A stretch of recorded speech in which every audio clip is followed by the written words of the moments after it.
The massive chamber on Nexus Prime held representatives from 47 different species. Each alien form sat in specially designed seats that fit their unique bodies. The air buzzed with translation devices working overtime to convert hundreds of languages into something everyone could understand. Captain Lee Do-yun stood at the center of it all. His dark blue uniform looked plain compared to the glowing robes and crystal armor worn by the other species. He kept his face calm, but his hands were tight fists at his sides. Speaker Vorthak rose from his throne-like chair. The tall alien's forearms spread wide as he spoke. His voice echoed through the chamber like thunder. "The Galactic Council has reached its decision," Vorthak announced. "After careful consideration of all evidence, we vote to expel humanity from civilized space." A wave of sounds filled the chamber. Some aliens clicked in approval. Others hummed in what might have been satisfaction. The few species that had supported humanity remained silent. Dr. Park Minji sat in the human observation section. She watched. Do-yun's shoulders tense slightly. That was the only sign he gave that the words hit him hard. She had worked with him for 15 years. She knew he had expected this outcome, but hearing it still hurt. "The charges against humanity are serious," Vorthak continued. "Excessive aggression in military operations, reckless development of dangerous technologies, most importantly, cultural contamination of peaceful species." Admiral Kim Sung-ho leaned forward in his seat. His weathered face showed no emotion, but his eyes were cold as space. He had fought in 3 wars to protect these same species who now voted against humanity. "The final incident that forced our hand," Vorthak said, "was humanity's interference in the Calarian-Brixian conflict. Human forces used what they called necessary force to stop what they termed genocide. The Council finds this level of violence unacceptable." Captain Do-yun finally spoke. His voice carried clearly through the chamber without any need for amplification. "Speaker Vorthak, with respect, we saved 3 million Calarian civilians from systematic murder. The Brixian death camps were operating for 6 months before we acted. We asked this council for permission to intervene 17 times. Each time, you told us to wait for a diplomatic solution. Violence is never the answer," replied Councillor Zelthara of the Peaceful Union. Her translucent body glowed soft blue. "There are always alternatives to warfare." "Tell that to the dead," Admiral Kim said quietly. But his words carried through the chamber. Vorthak's 4 eyes focused on the human delegation. "This attitude proves our point. Humanity believes that might makes right. You think your way of solving problems is the only way. This contamination of thought has already infected younger species who look up to you." Dr. Park Minji stood up. "Counselor, in our 47 years as members of this body, humanity has prevented 14 wars, stopped 6 genocides, and contained 11 disease outbreaks. We have asked for nothing in return except the right to protect innocent lives." "And that is exactly the problem," Vorthak said. "You appoint yourselves as protectors without asking if protection is wanted. You make decisions for others without consulting this council. You act first and seek approval later." The crystalline representative, whose body looked like living diamond, spoke in musical tones. "Humanity's influence grows too quickly. Young species copy human military tactics. They adopt human political systems. They even change their art to match human styles. This threatens the natural order of galactic civilization." Captain Do-yun looked around the chamber. He saw fear in many of the alien faces. Not fear of human weapons or armies, but fear of human ideas. Fear of change. "We never forced our culture on anyone," he said. "Other species chose to adopt our methods because they worked. We shared our knowledge freely. We helped anyone who asked." "Without permission from proper authorities," Vorthak replied. "The Council exists to maintain order. You bypass our authority whenever it suits you." Admiral Kim stood up slowly. The old soldier looked tired. "So this is about power, not peace. You want us gone because we make decisions without asking your permission first." "The Council has voted," Vorthak announced. "The decision is final. All human colonies and outposts beyond the Sol system must be abandoned within 1 standard year. Humans are forbidden from entering Galactic Council space. Any violations will be met with military force." The chamber erupted in noise again. Several species cheered. A few remained silent. The Valdorian delegation actually walked out in protest. Captain Do-hyun stepped forward. Speaker Vorthak, we accept the Council's decision. Humanity will withdraw from all territories as requested. Dr. Park Minji was surprised by how easily he gave in.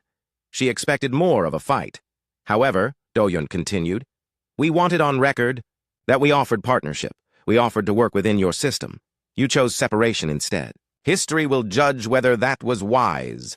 Vorthak's expression looked almost smug. History will remember that the Council chose peace over chaos, order over anarchy. The human delegation gathered their materials. As they prepared to leave, Captain Do-hyun activated his personal recorder. His voice was low, but clear enough for nearby aliens to hear. Personal log, Captain Lee Do-hyun. Final entry from Galactic Council chambers. They think removing us from their meetings removes our influence. They think making us leave makes their problems disappear. They don't understand what they've done. They don't understand what they've unleashed. He looked directly at Vorthak. 47 years ago, humanity joined this council with hope. We believed in cooperation. We believed in protecting the innocent together. Today, we learned that some prices are too high to pay for acceptance. The humans walked out together. Behind them, the council members began discussing how to divide up former human territories. The Zalanian Empire wanted the mineral-rich systems in the Kepler sector. The Crystalline Confederation had their eyes on human research stations. The hegemony planned to absorb 3 major trade routes. Outside the chamber, Admiral Kim pulled Captain Do-hyun aside. Dr. Park Minji joined them in a small alcove away from listening devices. Sir, Kim said quietly, Operation Phantom Dawn is ready to activate on your order. Do-hyun nodded slowly. How long have we been preparing for this? Since our 2nd year in the Council, Kim replied, when it became clear that some species would never accept us as equals. Dr. Park Minji looked confused. What's Operation Phantom Dawn?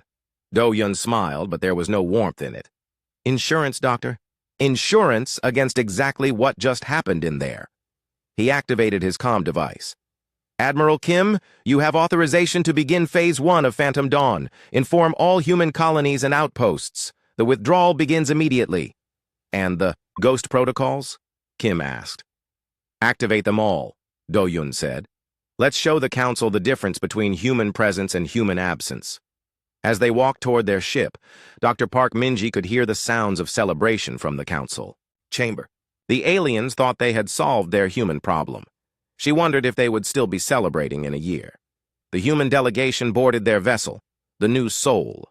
As they lifted off from Nexus Prime, Captain Do-hyun looked down at the planet that had just rejected everything humanity offered.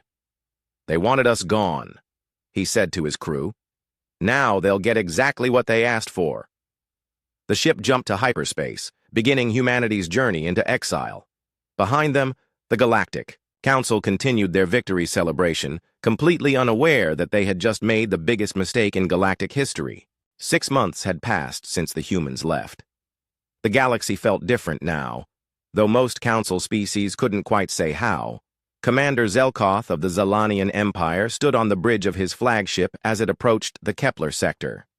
The rich asteroid fields had once been humanity's most productive mining operation. Now they belong to the Empire. Sensors show all human vessels have withdrawn, reported his navigation officer. The mining stations appear intact and operational. Zelkoth nodded with satisfaction. The humans had left everything behind, just as the Council demanded. Massive mining platforms, processing facilities, even the orbital habitats where human workers had lived. All of it now belonged to the Zalanian Empire. Begin occupation procedures, he ordered. Send teams to secure all facilities. What Zelkoth found surprised him. The humans hadn't sabotaged anything. Every system worked perfectly. The mining equipment hummed along smoothly. The asteroid processing plants continued their operations as if nothing had changed. This is almost too easy, muttered his chief engineer. Why would they leave all this valuable equipment behind? Because they had no choice, Zelkoth replied. The Council gave them 1 year to withdraw. They couldn't take everything. But privately, he wondered the same thing. The humans were known for their careful planning. Leaving billions of credits worth of equipment seemed strange, even under pressure. Meanwhile, in the Vega system, Captain Euryxis of the Crystalline Confederation was having similar thoughts. The human research stations floated exactly where they had been left. Every laboratory, every computer core, every piece of experimental equipment remained untouched. "Run full scans," Euryxis ordered her science team. "I want to know what the humans were working on here." The scans revealed fascinating projects.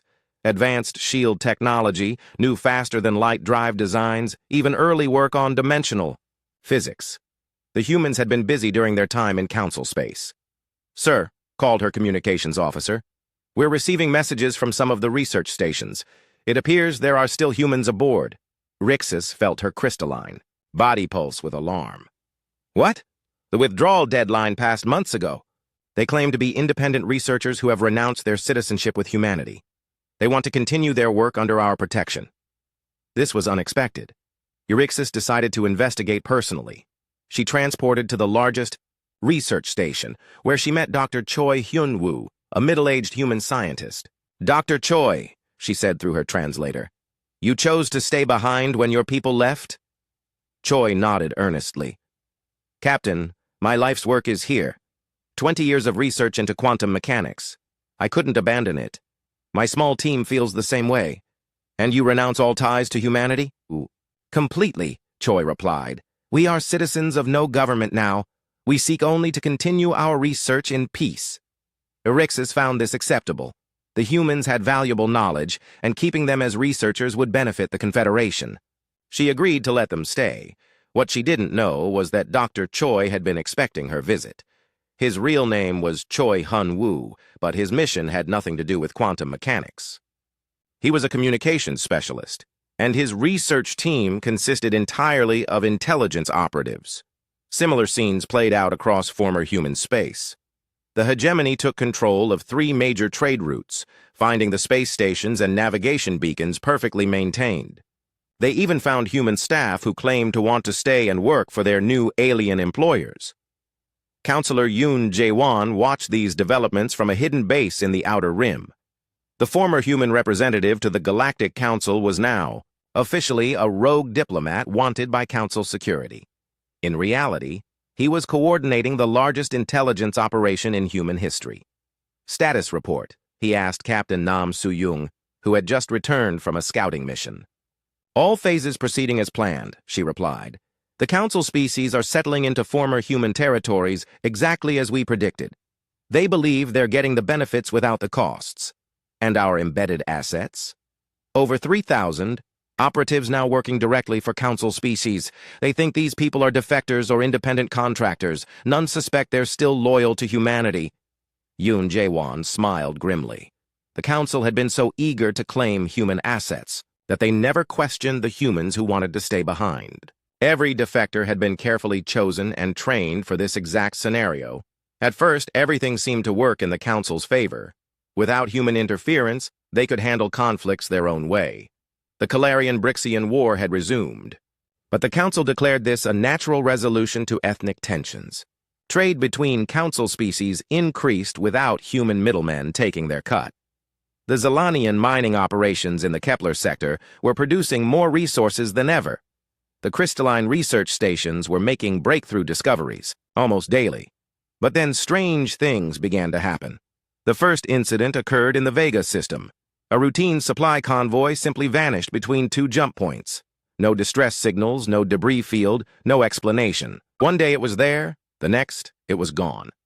Similar disappearances began occurring throughout former human space. Ships, convoys, even entire survey expeditions would enter a system and never come out. The Council blamed pirates. But no pirate demands ever came. Then the equipment malfunctions started.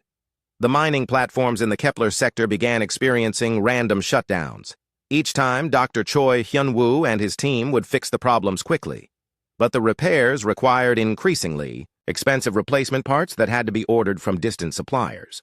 The humans built these systems to require specific components, Choi explained to Commander Zelkoth. Without access to human manufacturing, maintenance becomes more difficult. What Zelkoth didn't know was that Choi's team was causing the malfunctions. Every repair included new hidden modifications that would cause future problems. The trade routes taken by the hegemony began experiencing similar issues. Navigation beacons would malfunction at critical moments, forcing ships off course. Communication. Relays would fail during important negotiations. Each problem seemed random and unconnected. The human contractors always had explanations: solar flare interference, cosmic radiation damage, normal wear and tear on aging equipment. They fixed every problem quickly and efficiently, never asking for anything more than their modest salaries. But the costs kept mounting. Replacement parts, emergency repairs, lost cargo from delayed shipments. The council species found themselves spending more money maintaining human systems than they had ever paid humanity for the same services. Dr. Park Minji observed all of this from her hidden base in the asteroid belt. The former xenobiologist now coordinated what humans called passive resistance operations. The beautiful part, she told her staff, is that we're not actually attacking them. We're just not helping them anymore. For decades, humanity had quietly maintained thousands of systems throughout council space. Automated repairs, preventive maintenance, system updates, security patches. All of it had happened in the background, invisible to the council species who benefited from it. Now that support was gone, the council species were discovering that running a galactic civilization required constant attention to countless small details. Details that humans had been handling without complaint or recognition. The black market suddenly became flooded with advanced human weapons and technology. Council security forces couldn't track the sources, but they noticed that these weapons always seemed to end up in the hands of dissidents and rebels. Planet Brixos experienced its first major terrorist attack in 50 years. The weapons used were clearly of human design, but no human signatures could be found. The attackers seemed to know exactly where to strike for maximum damage. "It's like they had inside information," complained General Vex of Brixian security. "They knew our patrol schedules, our weak points, even our emergency protocols." What he didn't know was that the attackers were Kalarian survivors who had been quietly trained and equipped by human operatives. The same Kalarians whose genocide the Council had allowed to continue. Captain Nam Soo-young filed her monthly report to Counselor Yoon Jae-won. Phase 2 is complete. Council species are now dependent on human contractors for basic maintenance. They're spending more resources than ever, getting less security than before, and have no idea why. "And Phase 3? Yoon asked. "Ready to begin on your signal." "But sir, once we start Phase 3, there's no going back." Yoon Jae-won looked at the intelligence report spread across his desk. The council species were already struggling with the loss of human support. Phase 3 would show them what they had really lost. "They wanted us gone," he said quietly. "They wanted to prove they didn't need us. Let's give them exactly what they asked for." He activated his secure communicator. "All stations, this is Counselor Yoon. Begin Phase 3 operations immediately. Show them the price of peace." Across the galaxy, human operatives received their new orders. The galaxy was about to learn what humanity had really been protecting them from. 18 months had passed since humanity's expulsion. The galaxy was burning and nobody could explain why. Speaker Vorthak stood in his private chamber, staring at reports that made no sense. 3 star systems had gone dark in the past week. Not destroyed, not conquered, simply silent. Ships sent to investigate never returned. "Sir," his aide announced, "the emergency council session is ready to begin." Vorthak walked into the chamber to find chaos. Representatives were shouting in dozens of languages. Translation devices struggled to keep up with the overlapping voices. "Order!" Vorthak bellowed. "We will have order!" Slowly, the noise died down. Counselor Zelthara of the Peaceful Union spoke first. Her normally calm blue glow was flickering with distress. "The Kalarian genocide is complete," she announced. 3 million dead. The Brixian forces used weapons we've never seen before. Plasma rifles that cut through our best shields, bombs that dissolve matter at the molecular level. "Impossible," declared General Morvex of the hegemony. "We monitor all weapons development. No species has that technology." "The humans did," Zelthara replied quietly. An uncomfortable silence filled the chamber. Everyone knew what she meant. The weapons used to wipe out the Calarians were clearly based on human designs, but far more advanced than anything humanity had shown during their time in the Council. Commander Zelkoth stepped forward. The Kepler mining operations have completely failed. Every platform is offline. My engineers say the failures are cascading through systems we didn't even know were connected. Define cascading, Vorthak demanded. When one system fails, it triggers failures in others. The mining platforms were linked to the asteroid tracking network. When that failed, it affected the navigation beacons. When those failed, it disrupted the communication relays. Now entire sectors are cut off from outside contact. Captain Eurixis of the Crystalline Confederation added her own report. The research stations are experiencing similar problems, but every time we investigate, we find the same thing: human. Contractors working frantically to fix issues they claim are unprecedented system interactions. Are you suggesting sabotage? Vorthak asked. I'm suggesting, Eurixis said carefully, that the humans understood these systems better than we realized. Much better. The reports continued. The hegemony's trade routes were plagued by pirates using ships that appeared and disappeared without warning. Patrol fleets sent to hunt them found nothing but empty space and dead communication buoys. The Valdorian delegation, who had opposed humanity's expulsion, presented perhaps the most disturbing news. Ancient automated defense systems are reactivating, their representative announced. The Forbidden Zone in Sector 7 is expanding. The Guardian machines left by the predecessors are online for the first time in 1,000 years. That's impossible, Vorthak said. Those systems have been dormant since before the Council was formed. The humans had monitoring stations there, the Valdorian continued. Small, hidden installations that we thought were just research outposts. When those went offline 6 months ago, the ancient systems began waking up. Dr. Choi Hyun-woo watched the Council's emergency session through hidden cameras his team had installed months earlier. From his position in the Vega research station, he could observe the growing panic among the alien leadership. Phase 3 is exceeding expectations, he reported to his hidden communicator. The Council is beginning to understand the scope of the problem.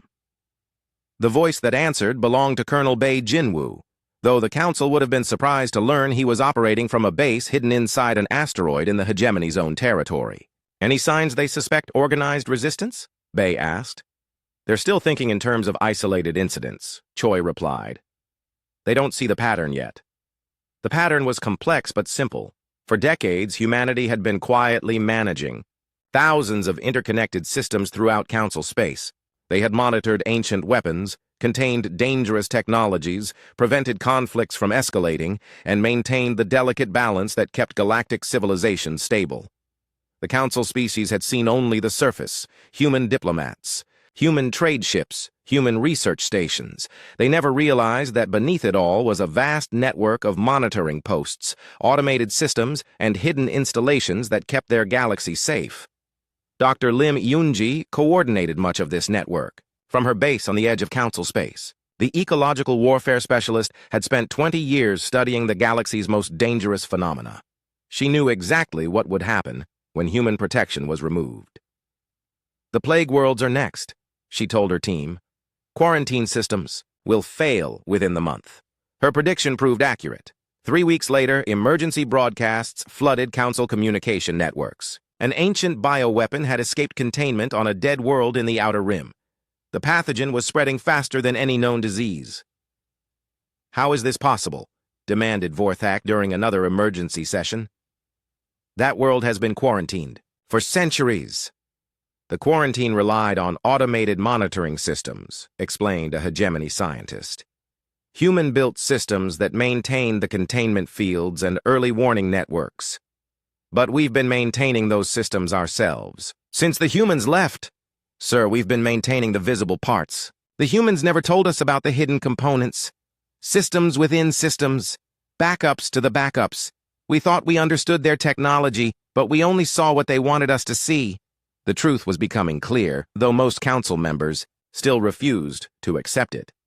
Humanity hadn't just built visible installations and obvious systems. They had created an invisible infrastructure that held the galaxy together.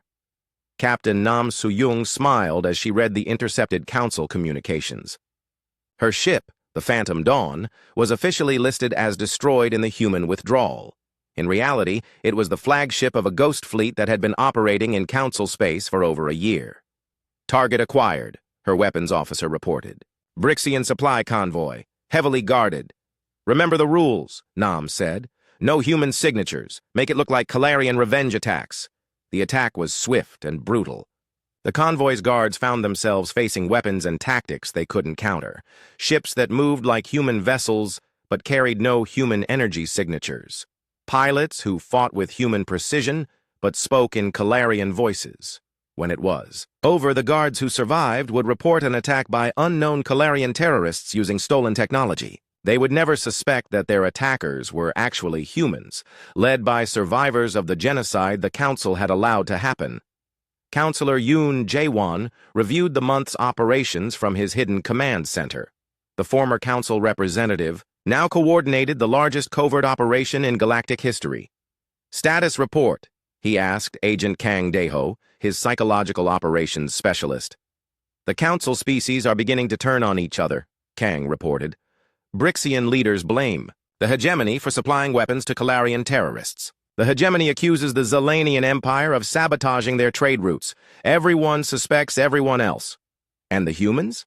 Still invisible. Every attack, every failure, every disaster has a non-human explanation. The Council sees chaos, but no coordination. They think they're facing random problems, not organized resistance. Excellent. And our embedded assets? Dr. Choi's teams have now infiltrated 47 major installations. Captain Oh Seo-hyun's ghost ships have sunk over 200 vessels. Colonel Bay's ground teams have compromised security on 12 worlds, all without a single operation being traced back to humanity. Yoon Jae-won nodded with satisfaction. The plan was working perfectly. Every crisis that hit the Council looked like a natural consequence of removing human protection. The aliens saw equipment failures, ancient threats, and internal conflicts. They didn't see the human hands guiding every disaster. But the biggest revelation was yet to come. Sir, Kang continued, we're ready to begin the final phase. When the Council sees what they've really unleashed, they'll have no choice but to negotiate. Not yet, Yoon replied. Let them suffer a little longer. Let them remember what peace felt like when humans maintained it.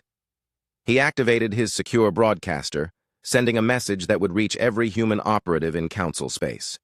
To all personnel conducting Operation Phantom Dawn. The Council wanted to see what the galaxy looked like without human protection. They wanted independence from human influence.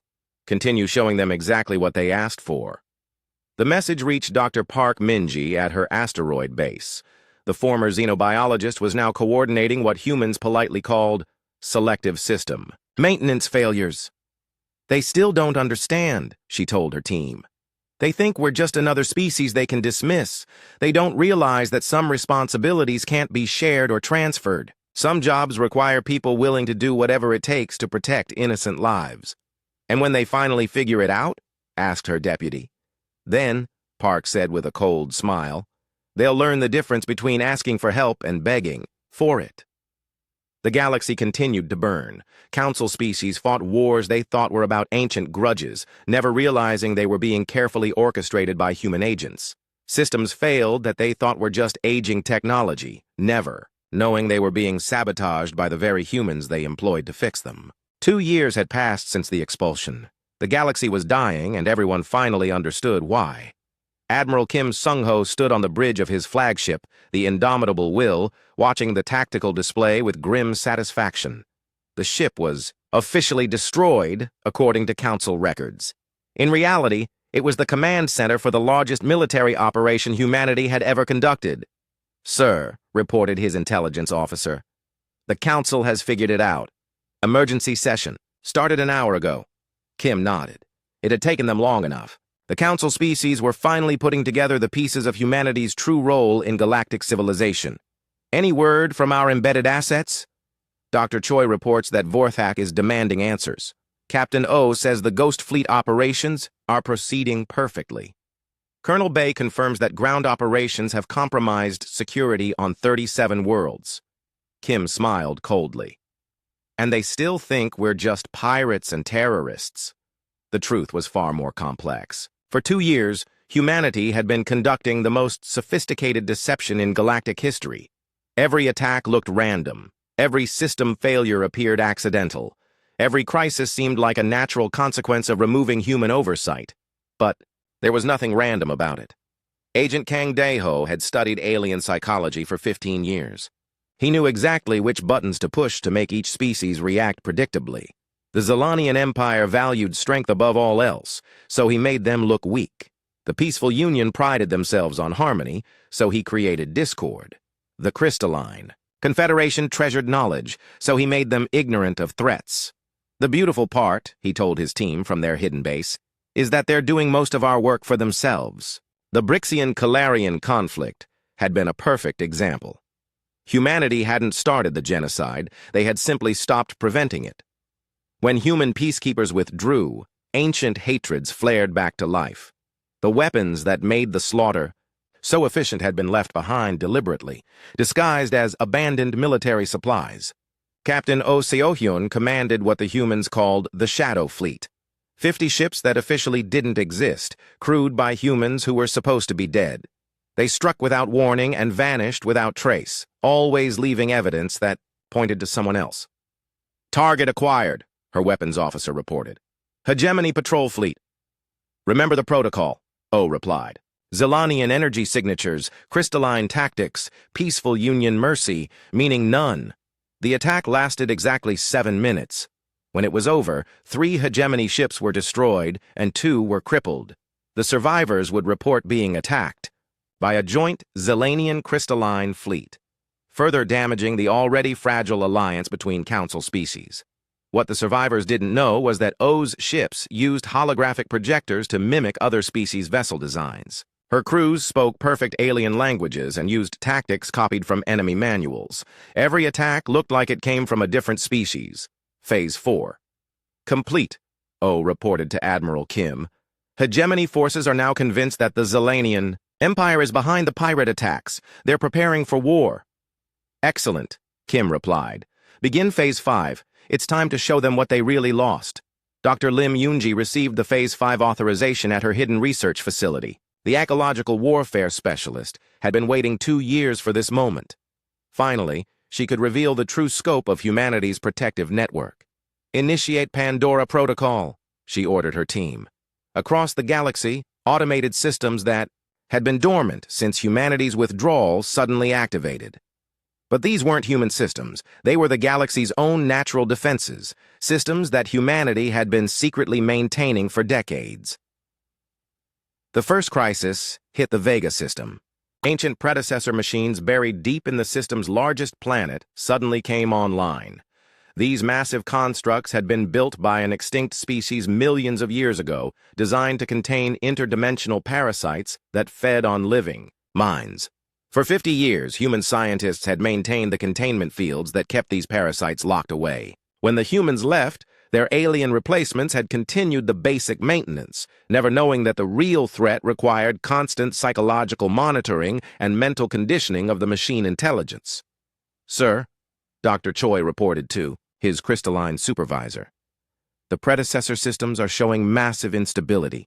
The containment fields are failing." "Can you fix them?"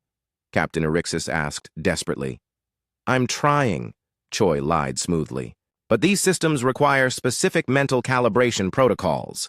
The humans never shared that information with us." In reality, Choi was one of the few people in the galaxy who understood how to maintain predecessor technology. He had been deliberately allowing it to fail, waiting for the right moment to let the ancient horrors loose. Within hours, the first interdimensional parasites broke through. They were invisible to most sensors, but deadly to any mind they touched. Crews throughout the Vega system began reporting hallucinations, followed by complete mental breakdown. "Evacuation protocols are in effect," Erixis announced desperately. "All ships are to withdraw to minimum safe distance." But there was no safe distance. The parasites spread through subspace, following the quantum entanglement fields that connected all sentient minds. Within days, the infection had reached 3 neighboring systems. Similar crises erupted throughout Council space.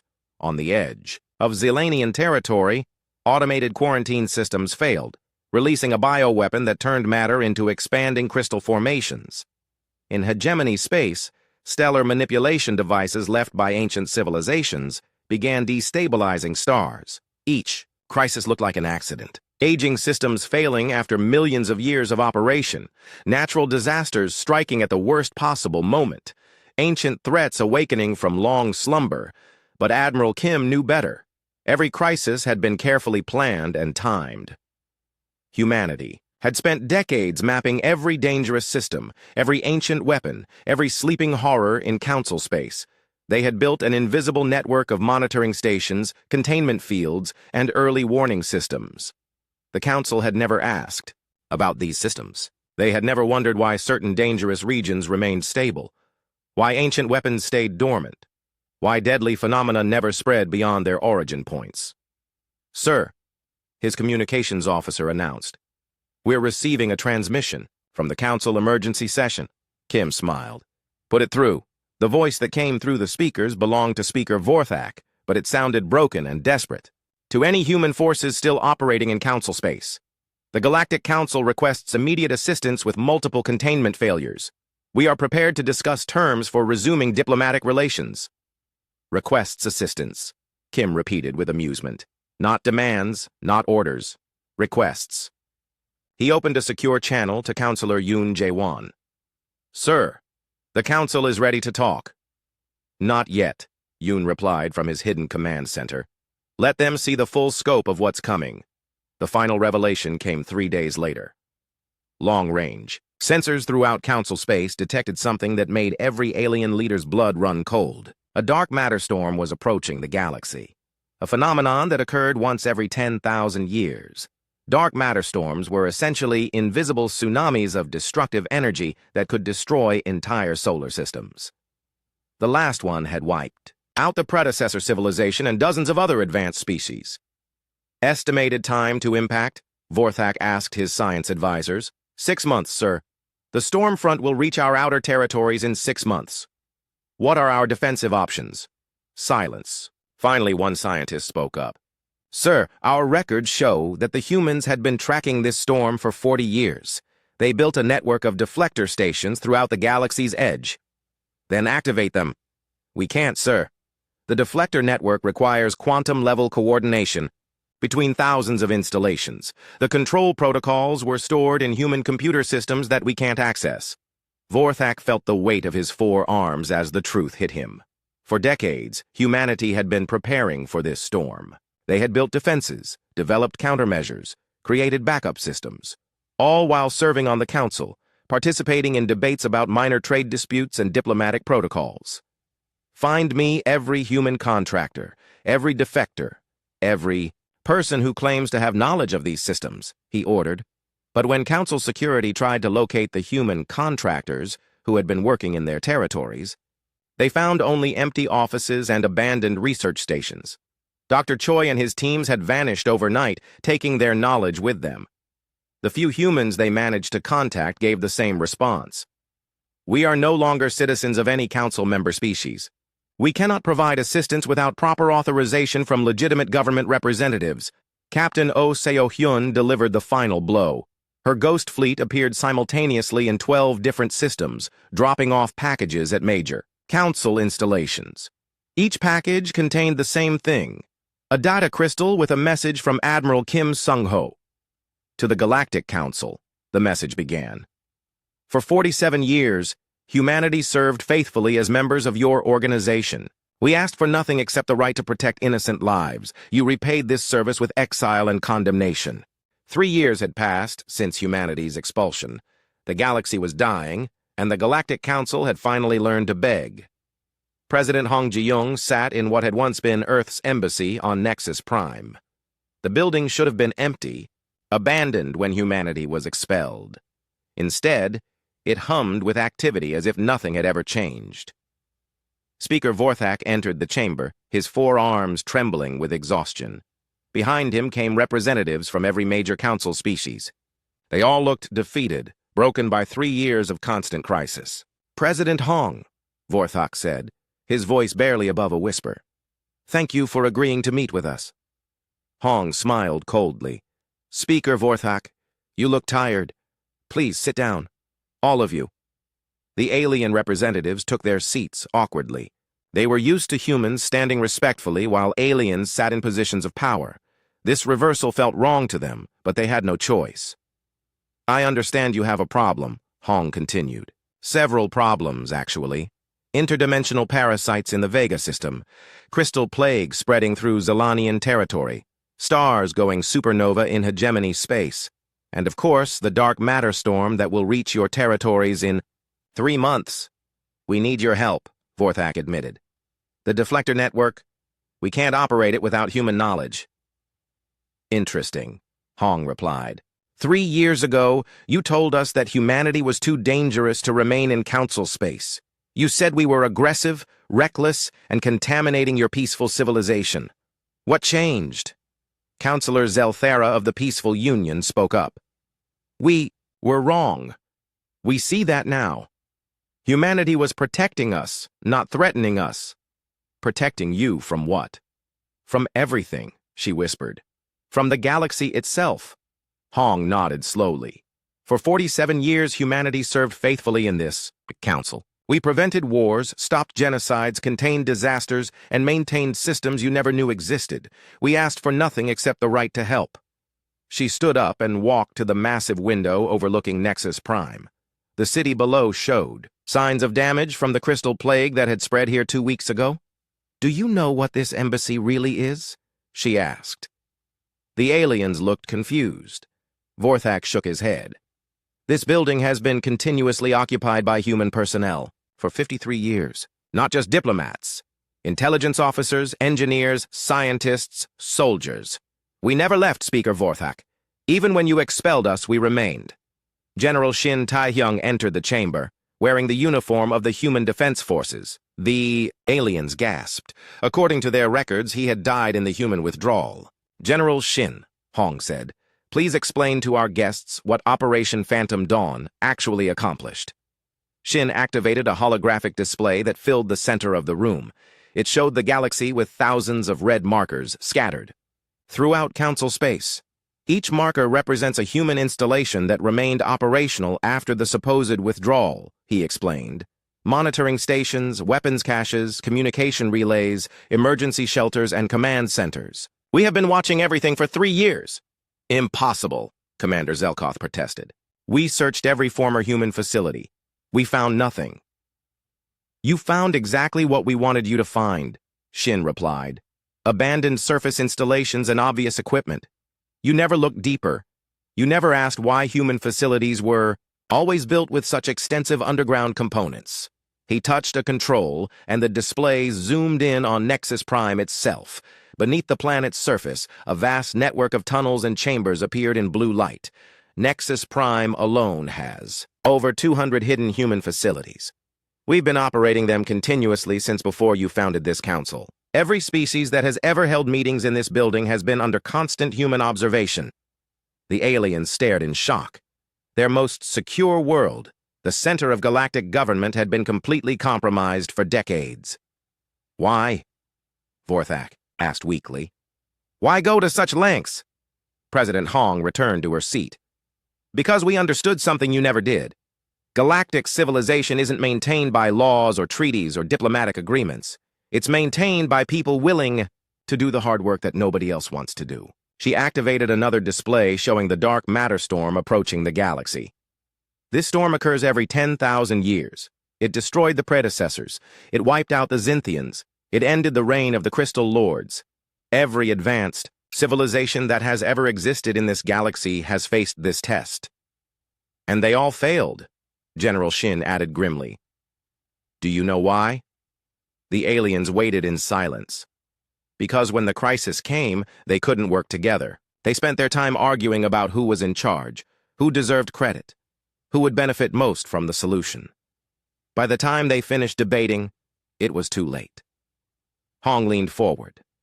Humanity spent 40 years preparing for this storm. We built the deflector network in secret because we knew that if we told you about it, you would spend decades arguing about control, ownership, and access rights. By the time you finished debating, the storm would have killed everyone. So you protected us without asking permission, Vorthak said. We protected the galaxy because it was the right thing to do, not because we expected gratitude or recognition, but because innocent people deserve to live. Captain Lee Do-hyun entered the chamber. The aliens recognized him as the human who had accepted their expulsion with such dignity 3 years ago. Captain, Do-hyun will explain our terms, Hong announced. Do-hyun activated a document that appeared in the air above the table. The Galactic Compact, he announced. A new framework for galactic governance. The terms were comprehensive and non-negotiable. First, humanity will return to the Galactic Council with expanded voting rights and permanent security authority. Second, all species will contribute resources for a unified defense force under human command. Third, humanity will have unrestricted access to all worlds and systems for monitoring and protection purposes. Fourth, any species that threatens galactic stability will face immediate intervention by human forces. Fifth, the Council will formally acknowledge humanity's role as protectors of galactic civilization. Vorthak read through the terms with growing alarm. These conditions make humanity the dominant power in the galaxy. No, Hong corrected. These conditions make humanity responsible for the galaxy. There's a difference. Dominance is about taking what you want. Responsibility is about doing what must be done, regardless of the cost. She stood up again. You have a choice to make. You can sign this compact and accept human protection, or you can maintain your independence and face the dark matter storm, alone. And if we refuse? Asked Captain Erixis of the Crystalline Confederation. General Shin smiled coldly. Then in 3 months, this conversation becomes academic. The storm will solve all our political differences permanently. The aliens huddled together, speaking in urgent whispers. Finally, Vorthak approached the document. If we sign this, what guarantee do we have that humanity won't abuse this power? President Hong looked at him with something that might have been pity. The same guarantee you've always had. The fact that we're willing to bear this burden at all. She gestured to the displays showing the approaching storm, the spreading plagues, the failing containment systems. Look around you, Speaker Vorthak. Look at what happened when you removed our dangerous influence from galactic affairs. Does this look like the peace and stability you wanted?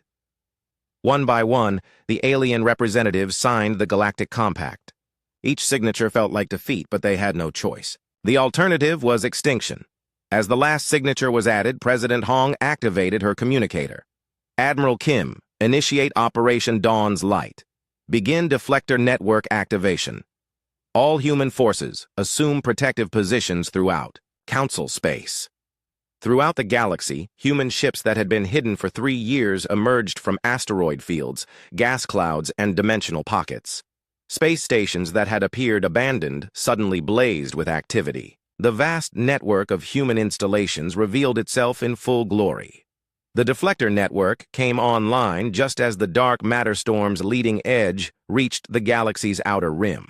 Massive energy shields activated along thousands of installation points, creating a protective barrier that redirected the storm's destructive force away from inhabited systems. It's working, reported General Shin. The storm is being deflected successfully. But the real victory wasn't technological. As the crisis passed and the immediate danger faded, the galaxy's population began to understand what had really happened. Humanity hadn't conquered them. Humanity had never stopped protecting them. 5 years later, a new species made contact with the Galactic Council. The Talvarian representatives arrived expecting to negotiate with equals, to discuss trade agreements and mutual defense pacts. Instead, they found themselves facing a simple question from Speaker Vorthak. Do the humans approve of your membership in this council? The galaxy had learned a hard lesson. Some responsibilities were too important to be shared, too vital to be delegated, and too costly to be refused.